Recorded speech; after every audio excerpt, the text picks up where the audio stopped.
Bonjour à toutes et à tous. Aujourd'hui, nous allons voir un bref résumé. Nous allons essayer en tout cas de résumer la prédication de dimanche dernier. En effet, suite à un souci technique, la caméra n'a pas enregistré, donc on va essayer de résumer la prédication de dimanche dernier. Alors, ce sera un challenge que Dieu nous conduise dans sa parole et nous allons pouvoir extraire le nectar de ce que Dieu nous a donné déjà dimanche dernier et pourquoi pas, bien entendu, nous donner quelque chose de nouveau aujourd'hui.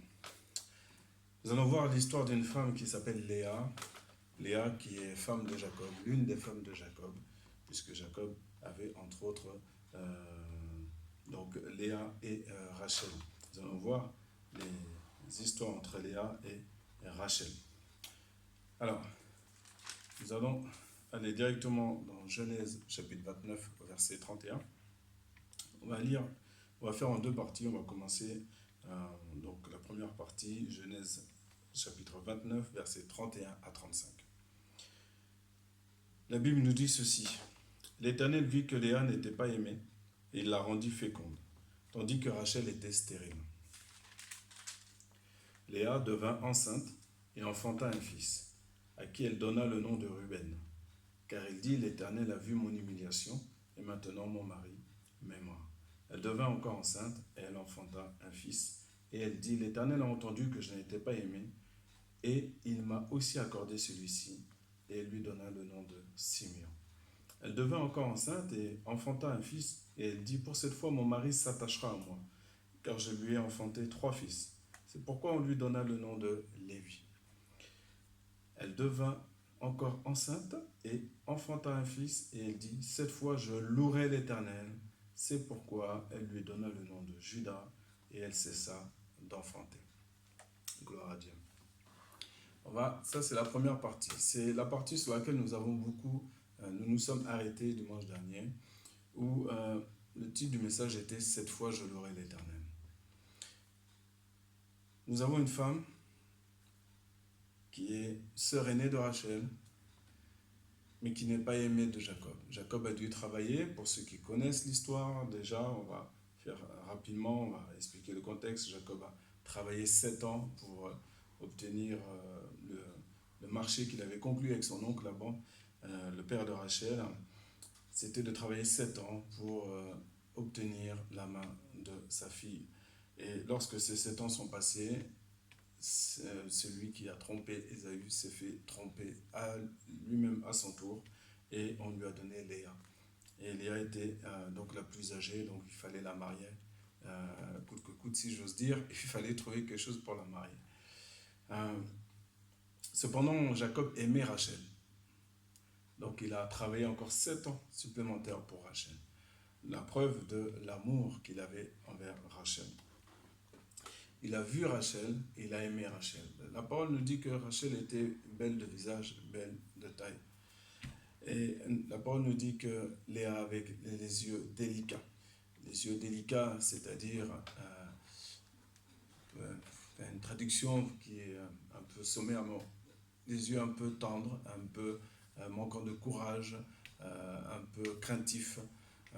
Voilà, c'est tous ces qualificatifs qui ne sont pas, comme vous l'avez entendu, qui ne sont pas glorieux, élogieux.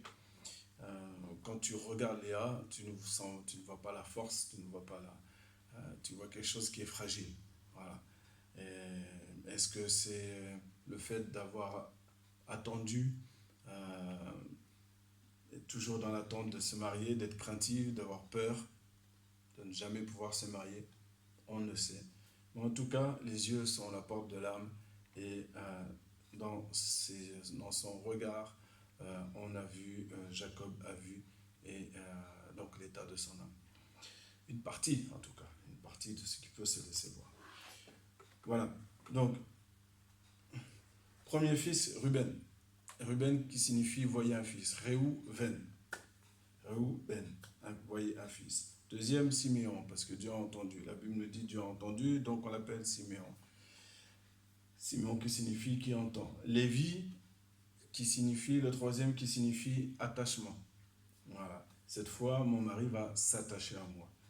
Et elle devint encore enceinte et cette fois elle dit, je louerai l'Éternel. C'est pourquoi elle lui donna le nom de Judas, Yehuda, qui signifie louange. Et là, elle cessa d'enfanter. Ça, c'est la première partie. La Bible ce qui transpire de cette première partie, c'est que Léa cherche à être aimée, et ce qui est normal, par son mari Jacob. Elle est le sujet de la tromperie que son père a opérée. Donc, malgré elle, plus ou moins malgré elle, elle est ce sujet.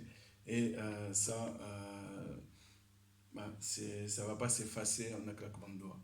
Et ce n'est pas évident, forcément, de manière très rapide et automatique, pour Jacob, de donner son amour à Léa. Puisque Jacob, lui, il aime Rachel. Et donc, il a son cœur pour Rachel. Bien. Donc, c'est compliqué. C'est compliqué de vivre dans cette situation-là. Là, nous, on survole, on lit comme ça, on tourne la page. Mais en fait, il faut s'arrêter quelques instants et lire un peu plus lentement, essayer de rentrer dans le contexte, de rentrer dans l'attente de Jacob, d'essayer de s'imaginer, mais quelle vie ça peut être pour Léa que d'être toujours méprisée. Et pendant que tu es méprisé, en ce qui concerne Léa, elle voit, malgré ses yeux délicats, elle voit sa sœur qui est aimée. Donc il y a un certain nombre de mois, d'années qui vont par lesquels la jalousie va commencer la jalousie, l'envie et toutes sortes d'amertume qui va être dans son cœur. Et la parole de Dieu nous dit que c'est de l'abondance du cœur que la bouche parle. Et c'est avec son cœur qu'elle a nommé ses fils. Voyez un fils, c'est une fierté. C'est une fierté contextuellement de donner un fils. Un fils qui va aussi donner une postérité au nom de la famille. Ensuite, Siméon. Dieu a entendu. Parce que j'ai encore exprimé mon mal-être. Dieu a entendu. Troisième, Lévi, attachement. Allez, cette fois, j'en ai 3. Ces 3 fils, mon mari va s'attacher à moi. Quatrième, Judas. Après Judas, Yehuda, elle cesse d'enfanter. Là, il n'est plus question de perpétuer, de continuer à rechercher l'amour de son mari, mais plutôt que d'accepter sa situation telle qu'elle est, accepter la situation telle qu'elle est à l'instant T, et à l'instant T reconnaître et louer l'Éternel pour ses bienfaits, pour ce qu'il nous a donné. En l'occurrence, l'Éternel a donné 4 fils. 4 fils. Léa cherche autre chose, elle cherche le cœur de son mari. Elle ne l'a pas trouvé. Ses yeux sont sur le cœur de son mari. Il faut que Yehuda naisse, la louange, pour qu'enfin elle dise et qu'elle constate qu'elle est bénie.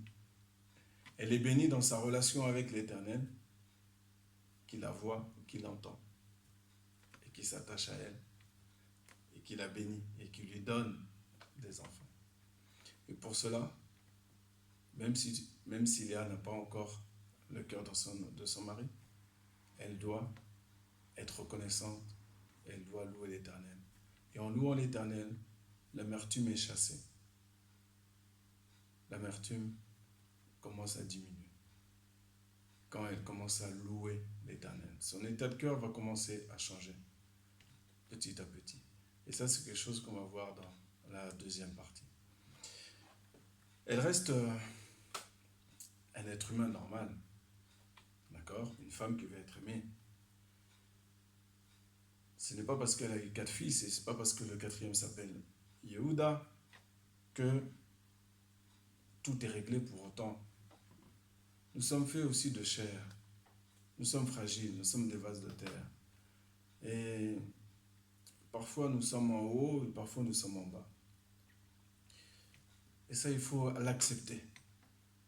Accepter que nous sommes fragiles, accepter notre situation, accepter qu'on n'a pas tout ce qu'on veut avoir, qu'on n'est pas tout ce qu'on pense être, ce qu'on veut être. Et ce qui compte, c'est pas ce qu'on veut être, ce qu'on a, mais c'est ce que Dieu va faire et veut faire en nous, et fait en nous. Et à partir du moment où, en vérité, on se pose, on s'assoit, on réfléchit et on constate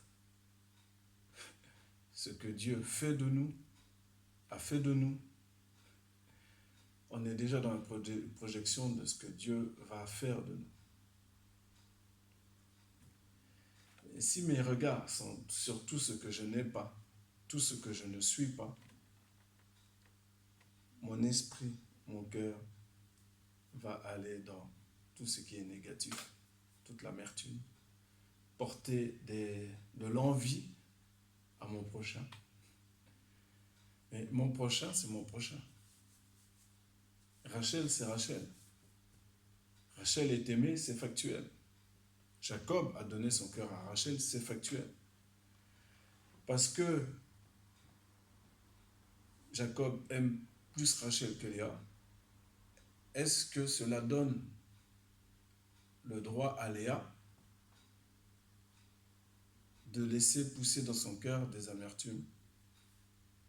Non. Il y a un moment donné, il faut accepter sa mission, accepter ce pourquoi Dieu nous a envoyés sur cette terre. Et pour ça, il faut le demander à Dieu quand on ne sait pas. Il faut demander à Dieu qui nettoie nos yeux, qui ouvre nos oreilles, qu'on entende bien et qu'on comprenne à vivre dans le contentement et à considérer le luxe que cela est d'avoir une relation personnelle avec Dieu. Pour Léa, cette relation personnelle s'est transformée, le fruit a été les fils, a été des fils, d'engendrer des fils. Dieu nous voit, Dieu nous entend. Dieu veut même s'attacher à nous. Mais à un moment donné, il faut que la louange sorte. Il faut que la reconnaissance à Dieu s'exprime. Pour nous aujourd'hui, donc ça c'est la première partie sur ce quoi on s'est arrêté dimanche dernier. Pour nous aujourd'hui, il faut arrêter de pleurer sur sa misère, quelle que soit la misère. Une misère est une misère. Et personne ne pourra sentir ta misère. Elle t'est propre, elle est à toi. Jacob ne peut pas sentir la misère de Léa. Rachel ne peut pas sentir, elle ne veut même pas. Ou d'autres, ou ses servantes, ou ses amis. Non. Ta douleur personnelle, ce qui est en toi, il n'y a personne. Tes amis, vous pourrez parler en longueur, discuter, parler. Mais ce n'est pas ça qui va modifier, qui va créer une opération chirurgicale dans ton cœur pour que tout puisse être réparé dans ton cœur afin que les sources de la vie qu'il y a dans ton cœur puissent s'exprimer pleinement. Ce qui va faire que ton état d'esprit va changer et ce qui a fait que l'état d'esprit de Léa va changer, petit à petit, on verra par la suite dans la deuxième partie, ça se fait pas en claquement d'œil, c'est pas ça. Mais par contre, il y a une chose qui peut être rapide. Ce qui peut être rapide, c'est l'acceptation. Accepter ce que je suis, accepter ma situation, ma mission, comprendre, connaître ma mission sur Terre. Que je suis ce que je suis aux différentes étapes de ma vie. Et comprendre que Dieu ne va jamais m'abandonner. Léa, avant d'être épouse, elle a été adolescente. Dieu était là. Elle a été petite enfant, Dieu était là. Maintenant, elle est mère, Dieu est là. Il y a un moment donné où Dieu va être encore plus près de nous. Et pour qu'il soit encore plus près de nous, il y a un moyen, une clé qu'il nous a donnée. Un verset que, comme je disais dimanche dernier, on peut le réciter par cœur,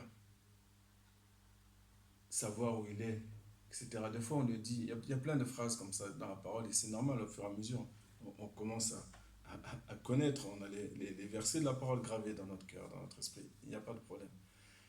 C'est dit, mais il faut faire. Et ça, c'est valable pour celui qui parle, comme pour ceux qui entendent. La parole de Dieu est toujours pour celui qui parle et celui qui entend. Aujourd'hui, c'est moi qui parle, et vous, vous entendez. Mais sans cesse, nous devons nous rappeler cela. Et à un moment donné, il faut louer l'Éternel. Il faut reconnaître, être reconnaissant de ce qu'il fait dans notre vie. Il faut le louer. Et à partir du moment où on va louer l'Éternel, spécialement dans les difficultés, c'est encore plus vrai, eh bien l'Éternel va habiter dans les louanges de son peuple. Je le sais, j'ai cité la parole. Ok, maintenant il faut le faire. C'est là la bascule. Il faut le faire. Il faut le faire. Paul et Silas,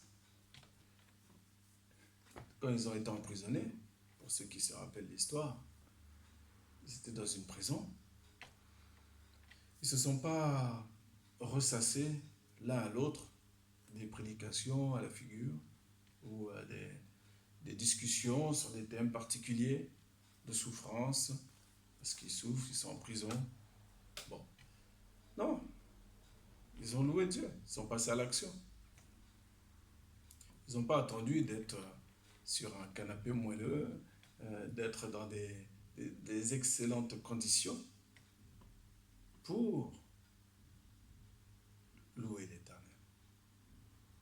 Ils ont décidé, ils ont arrêté, ils ont accepté leur situation, accepté de souffrir, de participer aux communions de souffrance de Christ, de communier aux souffrances de Christ, et de louer l'Éternel. De louer l'Éternel. Cette fois, je louerai l'Éternel. Et la prison s'est ouverte. De la même manière, à partir du moment où Léa a commencé à louer l'Éternel, il y a une opération qui s'est faite, une opération invisible qui s'est faite dans son cœur, qui a changé son état d'esprit, qui a changé, nous allons voir cela de suite dans la deuxième partie, qui a changé ce qui sortait de sa bouche.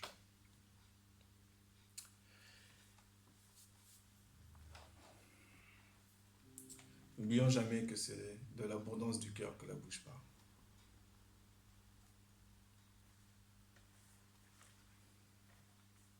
Que tu parles jamais, que tu parles beaucoup, même les silences s'écoutent et parlent et disent beaucoup pour ceux qui savent écouter. Si tu ne dis jamais rien, c'est peut-être que tu es vide à l'intérieur. Ça, c'est un autre sujet. On en parlera sur une autre vidéo, si Dieu veut. Parce que c'est lui qui commande. Mais Dieu nous appelle à exister. Ce pourquoi il nous a créés. Nous devons exister.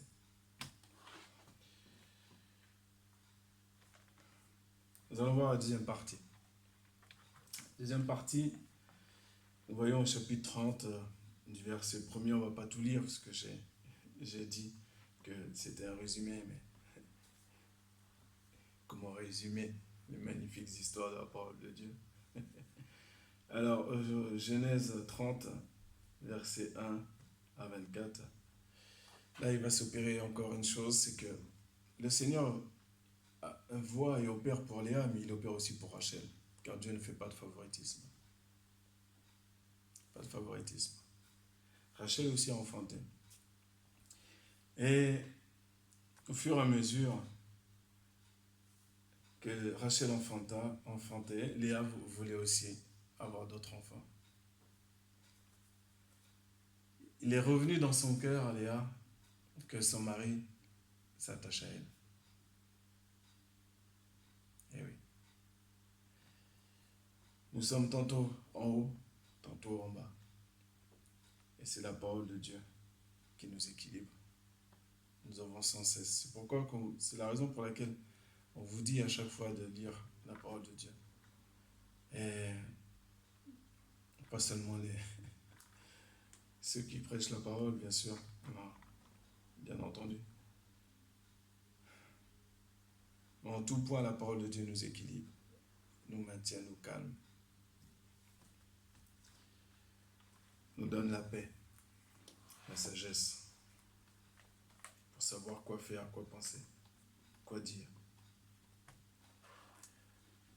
Et bon, Léa a voulu enfanter, donc elle a enfanté, mais ce qui est intéressant, c'est que l'opération qui s'est opérée dans son cœur lorsqu'elle a enfanté Yehuda, louange, et que donc elle a loué l'Éternel, et qu'elle avait pas forcément de volonté à ce moment-là de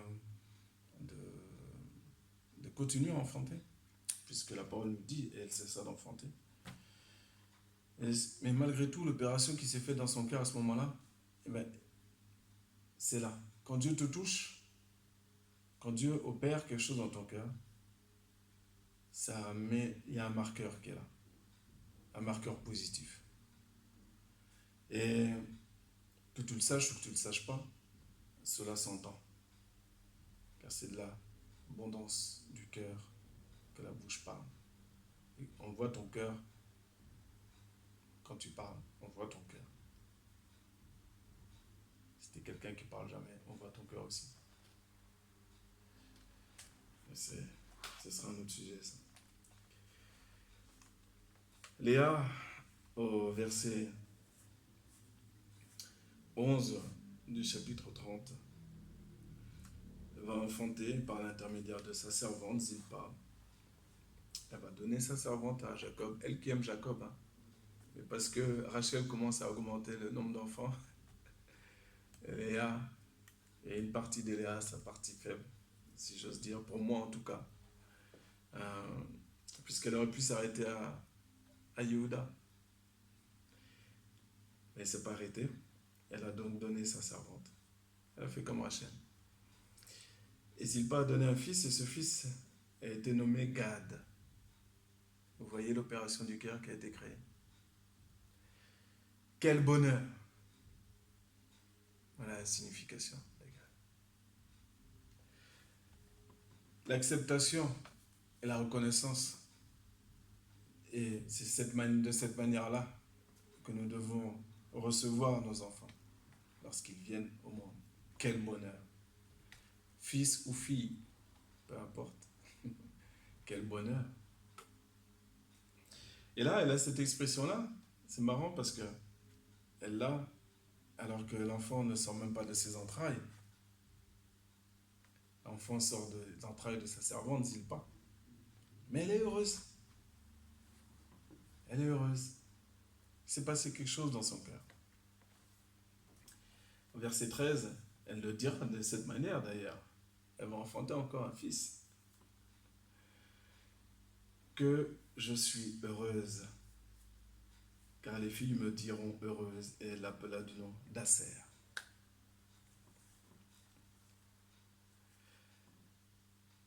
Au verset 17, cette fois-ci, un autre fils va sortir de ses entrailles lorsqu'elle va aller vers Jacob.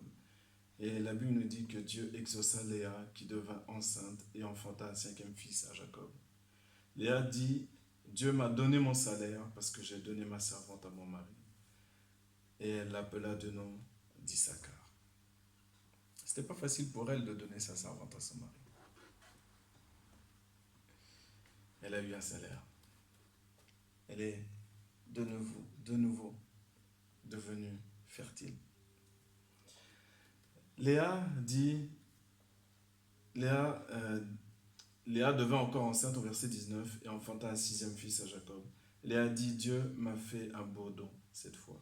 Mon mari habitera avec moi, car je lui ai enfanté 6 fils. Elle l'appela du nom de Zabulon. C'est pour ça que je vous disais tout à l'heure que le projet de Léa, que son mari habite avec elle, n'avait pas complètement disparu.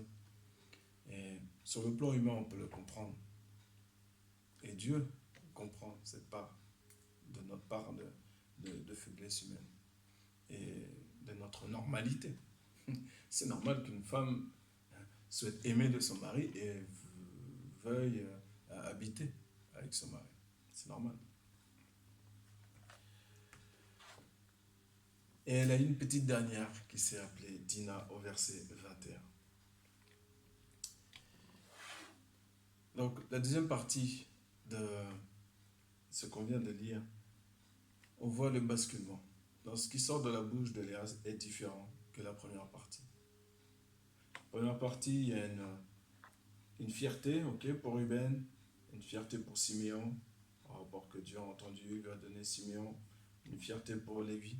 Et Lévi signifie que, effectivement, cette fierté, tout ça, c'était pour que Dieu s'attache encore à elle, que Jacob s'attache à elle. Mais dans la deuxième partie, on voit qu'elle est passée à... Elle l'a pris vraiment avec joie. Il y a de la joie. C'est de la joie que je vois, moi. Quel bonheur, que je suis heureuse. Et on retrouve l'attachement, bien sûr, avec Zabulon. Mais ça sonne différemment, à mes oreilles en tout cas, par rapport à la première partie. Ce n'est pas l'attachement de Lévi, c'est l'habitation. Alors Zabulon, c'est habitation. C'est la signification de Zabulon. Et il y a l'attachement. Au départ, c'est l'attachement. Il faut attacher mon mari serré comme ça. Bon. Et là, dans la deuxième partie, comme il y a une opération qui s'est faite dans le cœur à partir de Yehuda, de l'attachement, on est passé à habitation. De Lévi à Zabulon. Ok. J'accepte. Grâce à la louange, grâce à la reconnaissance, j'accepte pleinement que mon mari, même en dessous de ma soeur, mais au moins que j'habite avec lui. Le contentement. Eh oui, le contentement. C'est important, c'est le message du jour, en tout cas concernant la deuxième partie. Même si c'est difficile, même si tu es fragile, comme dit le chant, je chanterai gloire à l'Éternel. Et en chantant, en louant Dieu, vraiment, c'est vraiment très, très, très important parce que ça a l'air vraiment tellement simple. Mais notre fragilité fait que on le met assez rarement de manière pratique. On le met assez rarement de manière rapide en exergue, en pratique. On n'est pas assez rapide pour louer Dieu, pour reconnaître Dieu, pour être reconnaissant. Voilà. Et vivre dans le contentement, c'est la vraie richesse. Ouais. Contentement des biens matériels et immatériels. Contentement de la vie que Dieu nous a donnée. Ouais. C'est cela là, ce qui met des choses bonnes, des bénédictions dans nos cœurs et qui change notre manière d'être avec le Seigneur, d'être avec nos prochains. Cette fois, je louerai l'Éternel. Peu importe ce qui se passe à gauche, à droite, moi je loue l'Éternel. En ce temps de fin de confinement, même si on voit encore beaucoup de gens dans la peur, et on ne juge pas la peur des gens, et il y a encore plus de gens, c'est un peu paradoxal, mais encore plus de gens qui ont des masques lorsqu'on va dans les lieux publics. Il y a une peur qui se transmet, il y a des choses, bon. Mais nous, enfants de Dieu par la parole de Dieu, c'est la parole de Dieu qui nous a donné ce pouvoir d'être appelés enfants de Dieu. Nous, on loue l'Éternel. C'est là ce qu'on a à faire, louer l'Éternel. Pour tous ses bienfaits, pour tout ce qu'il a fait, pour tout ce qu'il fait et tout ce qu'il va faire encore. L'Éternel ne t'a pas abandonné. L'Éternel ne t'a même jamais abandonné. L'Éternel ne t'abandonne pas au présent et l'Éternel ne t'abandonnera pas au futur. Fais-lui confiance. Celui qui place sa confiance en l'Éternel ne sera jamais, jamais, jamais déçu. Gloire à Dieu. Que Dieu vous bénisse abondamment et qu'il puisse faire en sorte que le nectar de ce qui a été dit aujourd'hui puisse, les paroles que chacun et chacune doivent garder dans son esprit, sur son cœur, puissent être gravées et que cela porte du fruit. Au nom de Jésus. À bientôt.